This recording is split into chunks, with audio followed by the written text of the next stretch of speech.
Un gouvernement dispose de plusieurs armes, ou plusieurs leviers, pour accélérer ou contourner le travail du Parlement. Et vous en connaissez au moins un. On fait la liste. D'abord, l'article 44.2 de la Constitution. Quand il arrive dans une des assemblées, un texte de loi est examiné en commission, puis dans l'hémicycle. À cette occasion, les parlementaires peuvent proposer des amendements, des modifications du texte qui sont examinées, puis adoptées ou rejetées, un à un ou par paquet. Il peut y en avoir beaucoup, et ça peut être long.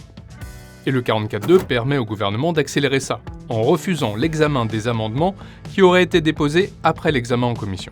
Son petit frère, le 44.3, permet lui de sauter l'examen de tous les amendements. En fait, au lieu de voter amendement par amendement, le gouvernement demande directement un vote sur l'ensemble du texte, avec uniquement les amendements qu'il approuve. Mais attention, ces articles ne mettent pas fin à la procédure parlementaire. Car le texte de loi continue ensuite sa vie. Il peut retourner à l'autre assemblée et peut toujours être adopté, rejeté ou modifié. Et puisqu'on parle de passer d'une assemblée à l'autre, le gouvernement a un autre levier, la procédure accélérée. Elle impose une seule lecture au Sénat et à l'Assemblée, pas plus. Là où en général les deux assemblées ont souvent 2 lectures chacune pour se mettre d'accord. Et dans la même idée d'accélérer la procédure, il y a aussi l'article 47.1.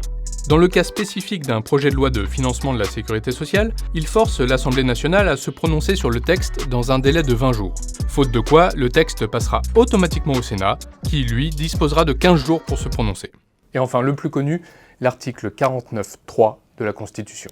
C'est un autre moyen de sauter l'examen des amendements. Cette fois, le gouvernement engage sa responsabilité. C'est-à-dire que le texte est adopté d'office, sauf si une motion de censure est votée, auquel cas le gouvernement doit démissionner. Mais attention, comme pour le 44.3, ça ne vaut que pour l'étape en cours.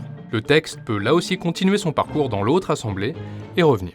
A noter que le 49.3 ne peut être utilisé que pour un seul texte par session parlementaire, exception faite des projets de loi de finances et de financement de la sécurité sociale.